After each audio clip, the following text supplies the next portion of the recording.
5절로 6절입니다. 함께 보신 말씀은 마태복음 28장 5절로 6절입니다. 우리 한 절씩, 우리 두 절이니까 한 목소리로 함께 읽겠습니다. 시작. 천사가 여자들에게 말하여 이르되 너희는 무서워하지 말라. 십자가에 못 박히신 예수를 너희가 찾는 줄을 내가 아노라. 그가 여기 계시지 않고 그가 말씀하시던 대로 살아나셨느니라. 와서 그가 누우셨던 곳을 보라. 아멘. 오늘은 부활주일입니다. 기독교 역사의 가장 중요한 날입니다. 여러분, 부활을 믿으십니까? 예수님이 죽음의 권세를 깨뜨리고 살아나신 날입니다. 우리의 믿음, 우리의 가치, 우리의 최종 꼬린 지점이 바로 예수님을 믿음으로 영생에 이르는 것입니다. 그리고 온전한 하나님의 자녀로, 온전한 하나님의 백성으로 살아가는 것입니다. 그 하나님 나라에 대한 소망으로, 영생에 대한 믿음으로, 한없이 공급하시는 하나님의 은혜로 우리 안에 기쁨이 가득하길 간절히 축원합니다. 제가 지난주에 드렸던 두 가지 제안 기억하십니까? 감사하기, 그리고 complain free. 저는 정말 힘든 한 주였습니다. 하필이면 이번 주가 이스터 브레이크였습니다. 그래서 7일 24hour를 아이들과 함께 보냈습니다. 정말 잘해주려고 아이들에게 선을 베풀었는데 도리어 돌아오는 것은 불평과 불만들이 많았던 것 같습니다. 그리고 참다가 저 역시 감사하지 못하고 불평과 불만을 했던 그런 기억들이 있습니다. 그 결단은 첫날부터 무척 늘어졌습니다. 저에게 이번 일주일은 내가 얼마나 의지가 박약한지, 얼마나 욕심꾸러기인지, 얼마나 인간적으로 무지한지 참 많은 경험을 했습니다. 그래서 이 캠페인을 제안하고 가장 앞에서 보여주어야 하는 제가 참 부끄럽습니다. 그럼에도 불구하고 제가 지난주 이 캠페인을 통해서 할 수 있는 최고의 고백은 단 하나입니다. 오직 주님의 은혜입니다. 왜냐하면 끝까지 포기하지 않았고, 끝까지 도전했고, 끝까지 인내했기 때문입니다. 여러분의 일주일은 어떠셨습니까? 얼마나 감사하셨습니까? 얼마나 불평불만하지 않으셨습니까? 부활절을 맞아 많은 성도들이 섬기는 마음으로 물질과 음식으로 봉사했습니다. 맛있는 음식을 드시면서 이번 한 주간 살며 최고의 감사가 무엇이었는지, 그리고 컴플레인 프리 운동을 통해 내가 경험한 것이 무엇이고 앞으로 어떻게 더욱더 감사하는 삶을 살아갈지 맛있는 음식을 드시며 함께 나누고, 또 잘한 것은 자랑하고 실패한 것은 부끄럽지만 나눔을 통해 더욱더 발전하는 이 시간 되기를 간절히 바랍니다. 이 그림을 보면 무슨 그림입니까? 지금 예수님이 십자가에 못 박혀있고 로마 군인이 창을 들고 예수님의 옆구리를 찌르려고 하고 있습니다. 요한복음 19장 34절에 그러나 병사들 가운데 하나가 창으로 그 옆구리를 찌르니 곧 피와 물이 흘러나왔다. 이 창을 들고 있는 혹시 병사의 이름이 누군지 아십니까? 롱기누스라는 병사입니다. 예수님은 십자가에 못 박았지만 율법에 의해서 안식일까지 시체를 그냥 둘 수 없었던 이스라엘 지도자들이 빌라도에게 말합니다. 시체를 빨리 죽여 거룩한 안식일을 지키게 해달라고. 그리고 빌라도는 군인들에게 명령하여서 십자가에 달린 예수님과 두 명의 강도를 인위적으로 사망에 이르게 합니다. 그 죽음을 확인하는 방법은 두 가지인데, 하나는 십자가에 매달려 있는 예수님과 강도의 무릎을 끊는 것입니다. 무릎을 끊으면 어떻게 됩니까? 몸이 축 처지면서 숨을 쉴 수 없고 더 큰 고통에 이르게 됩니다. 그리고 또 하나는 병사가 십자가에 매달려 있는 죄수를 향해 옆구리에 창을 뚫는 것입니다. 그러면 그 창을 통해, 그 옆구리의 구멍을 통해 피와 물을 쏟게 되는 것입니다. 그런데 대부분의 사형에 집행되는 방법은 누가 사형수를 죽였는지 모르게 하기 위해서 다양한 방법으로 숨기는데, 어떻게 예수님의 십자가 사건에서 예수님을 창으로 찌른 사람의 이름을 우리가 알 수 있을까요? 그것은 이 롱기누스라는 사람이 이 일을 통해서 예수님을 만났고 최초로 예수님을 고백했고 예수님을 믿는 자로 변화되었기 때문입니다. 그는 예수님을 믿었습니다.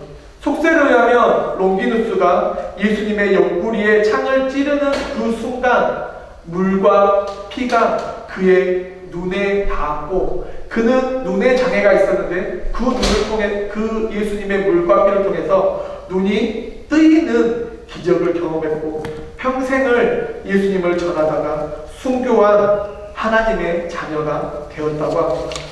이렇듯 십자가는 능력입니다. 십자가는 은혜입니다. 예수님이 십자가에 죽기 전에는 예수님을 따르던 사람들이 많았습니다. 그런데 많은 사람들이 예수님의 십자가에 죽는 그 모습을 보고 어떻게 했죠? 예수님을 부인하고 예수님을 떠나갔습니다. 그런데 롱기누스는 예수님을 가장 가까운 곳에서 희롱하고 수치를 주고 끝내는 죽음에 이르게 하는 행위를 하였던 자였지만 그가 첫 번째 부활의 증인이 되었다는 사실입니다. 마태복음 27장 54절을 보면 백부장과 그와 함께 예수님을 지키던 사람들이 지진과 여러가지 일어난 일들을 보고 몹시 두려워하여 말하기를 참으로 이분은 하나님의 아들이셨다. 참으로 이분은 하나님의 아들이셨다. 누구의 고백입니까? 십자가 밑에 있던 로마 군인들의 고백입니다. 예수님을 고문하고 예수님을 희롱하고 예수님을 수치를 주고 예수님을 못 박았던 그들의 고백입니다. 새벽에 예수님의 부활을 목격했던 여인들, 예수님을 위해 목숨을 내놓겠다고 다짐했던 제자들의 고백이 아닌 십자가 아래서 모든 것을 행했던 이들의 고백입니다. 예수님을 모르는 무리들이 세상에 가장 처음으로 예수님에 대해 고백한 말, 참으로 이분은 하나님의 아들이셨다. 그렇습니다. 신앙은 그저 눈에 보이는 실천이 전부가 아니라는 것입니다. 매주일 교회에 나와 온 몸과 온 마음으로 봉사를 하고 힘껏 헌금을 하지만 우리 안에 십자가에 대한 증거와 체험이 없다면 우리의 신앙은 껍데기에 불과하다는 것입니다. 그래서 오늘 부활절에는 우리가 그동안 많이 보았던 십자가, 아니 예수님의 죽으심과 부활하신 그 장면을 살펴보는 것이 아니라 그 주변에 있던 사람들, 예수님의 십자가 밑에 있었던 그 군인들과 여인들에 대해서 살펴보려고 합니다. 예수님이 십자가에 돌아가시는 그 순간 예수님의 주변에는 두 부류의 사람들이 있었습니다. 한 무리는 백부장과 그와 함께 예수를 지키는 무리, 또 다른 무리는 예수님을 따르던 연인들이었습니다. 한 무리는 예수님을 죽음을 죽이기 위해 악역을 담당했고, 한 무리는 예수님을 위해서 예수님 곁에서 많은 사람들의 수치와 많은 사람들의 희롱과 많은 사람들의 욕을 받으면서 그 고통을 이기며 예수님 옆에 있었던 사람들입니다. 악한 역할을 감당했던 백부장과 무리들은 빌라도의 고백처럼 예수님이 죄 없다는 사실을 알고 있었습니다. 그러나 빌라도와 백부장은 정치적으로, 종교적으로 자신의 이익을 위해서 예수님을 십자가에 못 박고 희롱하고 수치를 주고 끝내는 죽였습니다. 왜 그랬을까요? 아무리 극악무강한 범죄자라 할지라도 누군가를 죽이는 일은 쉬운 일이 아닙니다. 그래서 우리가 사극이나 영화를 보면 사람을 죽이기 위해서 망나니가 춤을 춥니다. 춤을 추는데 무엇을 먹고 춤을 추죠? 술을 마시고 잔뜩 취해서, 그리고 끝내 자신이 흥분된 상태로 사람을 죽이는 것을 볼 수 있습니다. 그리고 또 총사령을 할 때 한 명이 총을 쏘지 않습니다. 수십 명의 사람들이 모여서 한 명을 향해 총을 쏩니다. 왜냐하면 자신의 그 누군가를 죽였다는 그 죄책감을 덜기 위해서. 그런데 누군가를 죽이는 일은 참 힘든 일입니다. 그런데 백부장과 무리들은 예수님을 죽였습니다. 그리고 마지막에는 그 죽음을 확인하기 위해 예수님의 옆구리에 창을 찔러 넣었습니다. 그런 그들이 예수님의 그 십자가 아래서 예수님이 죽으시면서 재직과 여러 가지 일어난 그 기적적인 사건을 보며 고백합니다. 참으로 이분은 하나님의 아들이셨다. 우리는 이들의 고백을 통해 무엇을 확인할 수 있습니까? 십자가의 죽음과 부활을 통해서 구원을 이루시겠다는 하나님의 신실함, 하나님의 의지를 확인할 수 있는 고백입니다. 그래서 우리 삶에도 이런 고백이, 이런 증거가 있어야 합니다. 빌라도와 백부장 그리고 그 무리들은 예수님이 십자가의 죽음을 정당화하기 위해 누구를 세웠죠? 예수님과 양옆에 강도를 세웠습니다. 즉 예수님을 죄 없는 자가 아닌 강도와 같은 죄인으로 세웠다는 것입니다. 강도와 동일시했다는 것입니다.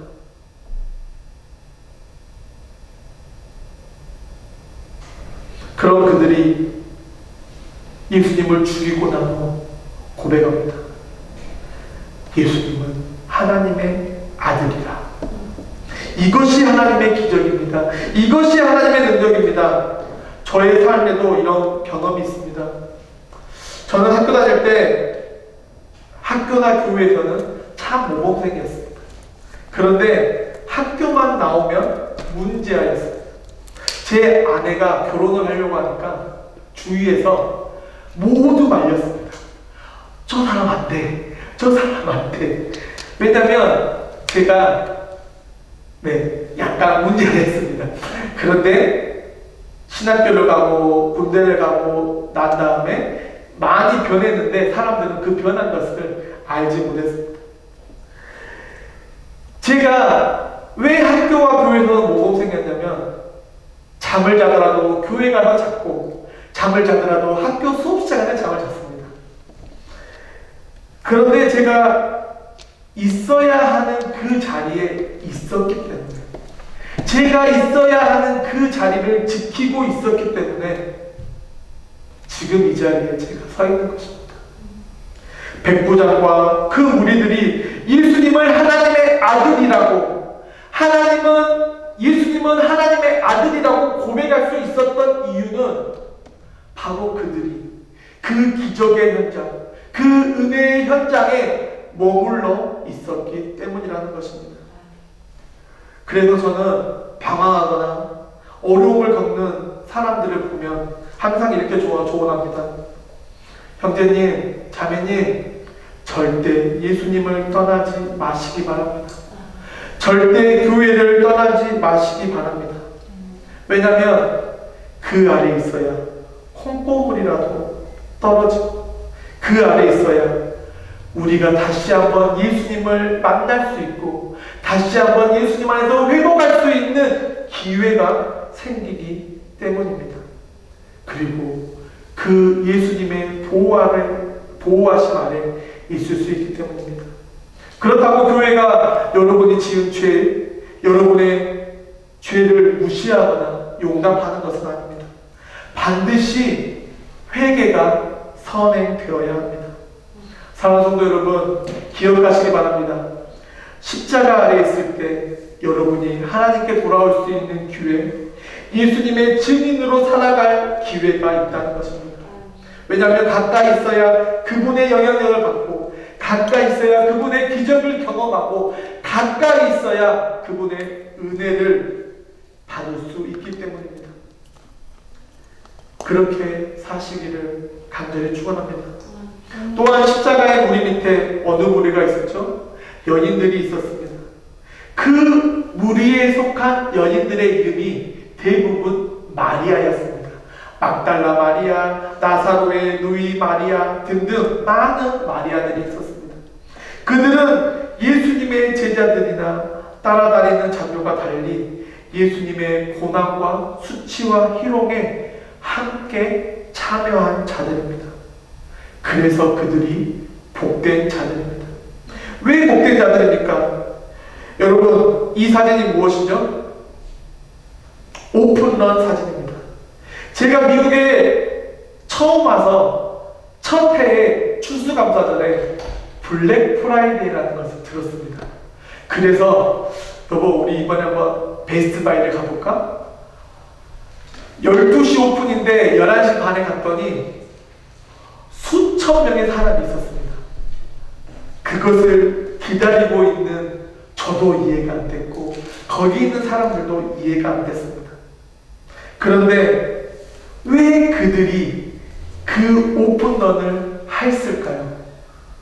왜냐하면 그들은 그 오픈런이라는 것을 통해 작은 고통이고 작은 힘듦이지만 그 브랜드나 그 제품의 가치를 알았기 때문입니다.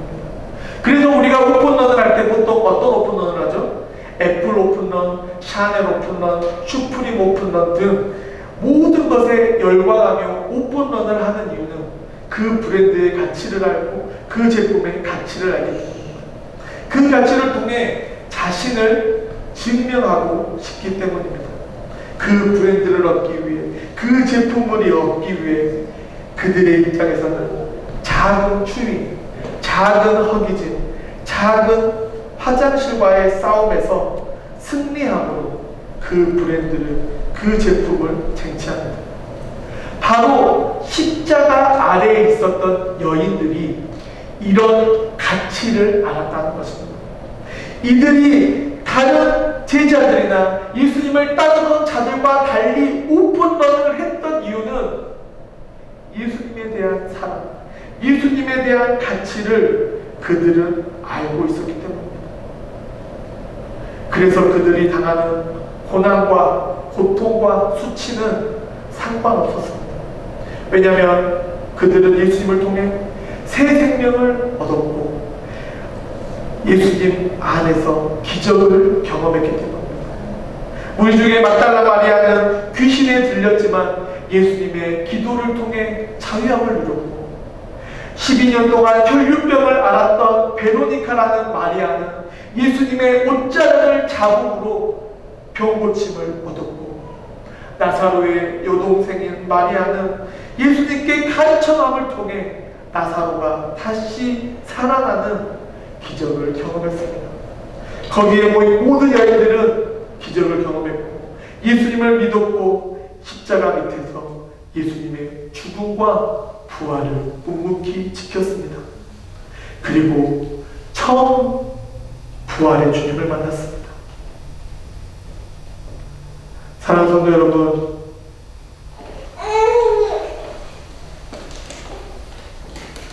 이 여인들이 왜 그런 고통과 수치와 아픔을 겪으면서도 그 십자가 밑에 있었을까요? 그것은 자신들의 인생이 축복된 삶이라는 것을 알았기 때문입니다. 그 예수님에 대한 가치에 집중했기 때문입니다. 여러분, 우리 인생의 축복이 무엇입니까? 부자 되는 것입니까? 오래 사는 것입니까? 권력을 잡는 것입니까? 높은 자리에 오르는 것입니까? 이것은 하나님의 기준이 아니라 세상의 기준입니다. 예수님이 우리에게 주신 축복은 사명을 가지고 사는 삶입니다. 어떤 이는 짧은 삶을, 어떤 이는 오랜 삶을 살 수 있습니다.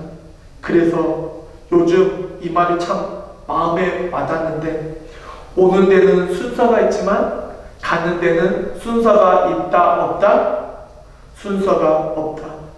오래 살고 짧게 사는 것, 이것이 중요한 것이 아닙니다. 받은 사명대로 그 사명을 완수하며 살아가는 것, 이것이 중요합니다.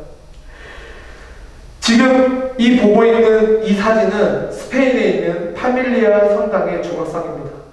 이것을 보면 가장 처음 든 생각이 무엇입니까?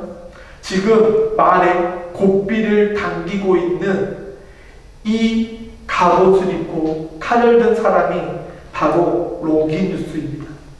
롱기누스가 급작스럽게 고삐를 당기며 말을 멈춰서려고 합니다. 무엇 때문입니까? 이 그림이 상징하는 성전은 예수님이고 창은 예수님을 찌른 그 창을 의미합니다. 롱기누스가 예수님을 찌른 후에 말의 방향을 바꾸려는 시도, 즉 자신의 삶의 방향을 세상의 승리나 세상의 권력이나 세상의 이익이나 세상의 축복이 아닌 하나님께로, 예수님께로 바꾸려는 그 모습을 상징적으로 조각해 놓은 것입니다. 앞에서 언급한 속설과 같이 내려오는 이야기가 진실이라는 사실입니다. 눈에 장애가 있지만 예수님의 피와 물을 통해서 자신의 문제가 해결된 것, 그것을 통해 롱기누스의 삶에 사명이 생겼습니다. 무슨 사명입니까? 예수님의 죽음과 부활에 대한 증인의 사명. 2000년 전부터 구설과 문서로 내려온 신성모독죄, 로마에 저항한 정치범 예수님, 많은 기적과 이적을 보이셨지만 마지막에는 보통의 인간보다 나약하고 볼품없고 수치와 희롱을 받으신 예수님에 대한 사실을 역사적으로 증명하고 그 사실을 지금까지 성경과 역사와 문화를 통해 우리에게 롱기누스라는 그 인물을 통해 전해주고 있다는 사실입니다. 그리고 그 사실이 지금 여러분의 손에 있습니다. 사랑하는 성도 여러분, 예수님이 우리를 위해서, 나를 위해서 십자가에 죽으시고 살아나셨습니다. 우리는 그것을 믿습니다. 그리고 그 사실은 역사적으로 증명된 사실입니다. 그것을 믿는 롱기누스는 브레이크 없이 달리는 자신의 인생을 멈춰 세우고 하나님께로 돌아갔습니다. 우리도 예수님의 십자가의 죽음과 부활을 믿는 성도들입니다. 그럼 이제 어떻게 합니까? 롱기누스가 말에 고삐를 채며 자신의 삶에 브레이크를 밟은 것처럼 우리 인생의 브레이크를 잡아야 합니다. 우리 인생을 멈춰 세우고 돌아가야 합니다. 누구에게 돌아가야 할까요? 하나님과 하나 된 예수님, 우리를 구원의 역사 속으로 부르신 예수님께로 돌아가야 합니다. 지금 이곳에 계신 분 중에는 못된 신앙도 있고 뜨겁게 예수님을 만나셨던 분도 있고 아직 예수님을 만나지 못한 분도 계실 것입니다. 오늘 이 시간 롱기누스가 겪었던 그 기적을 경험한 우리 모두가 되기를 간절히 축원합니다. 지금 많은 선교집에서 그리고 예배가 이루어지는 곳에서 많은 기적들이 일어나고 있습니다. 우리가 어떻게 정형화하거나 단정 지을 수 없지만 지금 이곳에서도 우리가 내뱉는 아멘, 주여, 이 짧은 내뱉음을 통해 사람에게 말하지 못한 아픔과 고통을 예수님은 다 듣고 계시다는 사실입니다. 십자가 아래 있었던 여인들과 백부장과 군인들, 정형화된 객관적인 기적이 일어나지 않았습니다. 그런데 그들 각자의 삶 속에 그 사건은 의미가 있었고 그 사건은 그들의 삶을 터치하는 기적이 있었습니다. 그리고 그 기적이 흔적을 만들고 그 기적이 흘러서 지금까지 우리에게 흘러오고 있는 것입니다. 저의 똑같은 고백, 저는 매번 성도들에게 똑같은 고백을 합니다. 저는 저의 삶이, 지금까지의 삶이 기적이라고 생각합니다. 제가 어렸을 때 저희 집은 정말 가난했습니다. 아버지가 운영하던 꽃집이 망하고 모든 빚을 갚은 후에 도망치듯 저희 가족은 서울로 도망갔습니다. 지금 생각해보면 그곳이 김포공항 근처에 판자촌이었던 것 같습니다. 그리고 그 당시 부모님은 교회는 다녔지만 믿음이 없었고 열심도 없었던 것 같습니다. 그런데 가난과 어려움 때문에 신앙생활을 시작하고 부모님은 그곳에서 신앙생활이 무엇인지 배우고 힘들고 어려울 때 언제든지 찾아갈 수 있는 교회라는 안식처가 있었습니다. 우리 집은 가난하고 어려웠지만 그때의 부모님의 신앙의 성장을 통해 어려운 사람을 돌보게 됐고 희생이 무엇인지 깨달은 후에 부모님의 반대가 있었지만 저는 목사로, 제 동생은 사모로 하나님의 부르심에 순종하고 있습니다. 저는 가끔 이런 생각을 합니다. 뉴스를 보면 그 어려움을 극복하지 못하고 온 가족이 자살했다, 온 가족이 연탄불을 피워놓고 죽었다 등등 그런 뉴스를 보면서 나도 부모님이 하나님을 만나지 못했고 하나님을 알아가지 못했다면 이 세상 사람이 아니지 않았을까? 그리고 하나님이 나에게 사명을 주시지 않았다면 지금까지 내가 살 수 있었을까? 라는 그런 고백을 합니다. 사랑하는 성도 여러분, 여러분은 어떤 기적을 경험하고 계십니까? 여러분의 삶에는 아직도 기적이 없다고 생각하십니까? 그 생각과 마음을 버리시기 바랍니다. 지금 이곳에서 하나님을 찬양하고 예배하고 기도하는 것, 그것이 기적입니다. 지금 숨쉬고 있는 것, 지금 하나님께 영광을 돌리는 것, 그리고 내가 지금 살고 있는 오늘 이 순간이 기적이라는 사실입니다. 이것을 기억하시기 바랍니다. 지난주에 했던 감사의 말과 감사의 표현, 나의 사랑하는 사람과 이웃과 나누시기 바랍니다. 그러면 처음에는 힘들었던 감사의 시간이 지날수록 익숙해지고 굳이 컴플레인 프리 운동이 필요 없이 불평과 불만이 사라지고 감사가 넘쳐남을 경험하게 될 것입니다. 십자가 아래 있었던 연인들도 마찬가지입니다. 12년 동안 혈류병을 앓고 가늠하다 걸려 예수님 앞에 끌려 나온 여인을 용서하시고 예수님을 위해서 향유컵을 깨뜨렸던 여인들 끝까지 사명을 감당하며 부활의 증인이 되었습니다. 우리도 동일합니다. 우리에게도 사명이 있습니다. 무슨 사명이죠? 부활의 증인으로, 부활의 증거로 살아가는 것.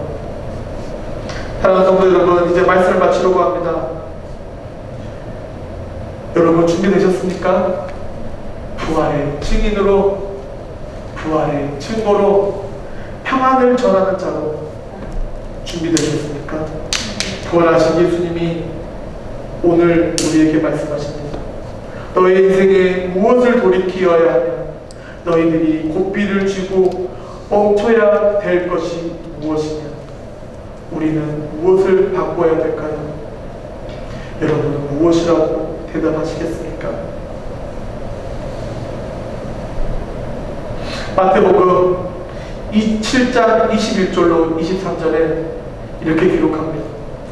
23절에 이렇게 기록되어 있습니다. 굉장히 무서운 말씀입니다. 우리가 주님을 매일매일 부르고 천국에 들어가는 것이 아니라 하나님의 뜻을 행하는 자만이 하늘나라에 들어갈 수 있습니다. 우리는 오늘 이 시간 이 장소에서 부활의 주님을 만났습니다. 그런데 우리의 삶의 방향이 바뀌지 않고 우리의 삶의 방향을 뒤집지 않는다면 예수님이 여러분에게 이렇게 물을 것입니다. Who are you? 너는 누구냐? 그러니 우리 삶에서 마지막 그날까지 부활의 증인, 부활의 증거, 평안을 전하는 자로 살아가시길 간절히 축원합니다. 그리고 예수님 앞에 꺾어지시길 바랍니다. 예수님께 놀라운 고백을 했던 베드로, 그런데 예수님은 그 놀라운 고백 앞에 사단아 물러가라 명령하셨습니다. 왜죠? 베드로의 고백은 신앙이 아닌 자신의 신념이고 자신의 의지였다는 것입니다. 그리고 부활한 예수님을 만난 베드로가 예수님의 질문에 이렇게 고백합니다. 주님, 모든 것을 아시더니 내가 주님을 사랑하는 줄 주님께서 아시나이다. 이제는 십자가에 죽으셨고 다시 살아나신 예수님을 의지하고 믿음으로 끝까지 증인의 삶, 증거의 삶, 평안의 삶을 살겠다고 고백하고, 그리고 자신은 할 수 없고 오직 예수님이 주시는 힘으로만 할 수 있다고 고백하는 우리가 되길 바랍니다. 그러니 우리도 부활의 증인, 부활의 증거, 평안을 전하는 자로 우리의 힘으로는 할 수 없지만 할 수 있는 단 한 가지, 하나님의 뜻을 깨닫고 하나님의 뜻에 순종하고 하나님의 길을 가는 것입니다. 이것이 우리의 결단이고 이것이 우리가 할 수 있는 일입니다. 그러니 이 시간 이 장소에서 결단하시고 그리고 매일매일 삶 속에서 리뉴얼함을 통해 하나님의 사랑으로 살아가는 우리 모두가 되기를 간절히 축원합니다. 기도하겠습니다. 나를 위해서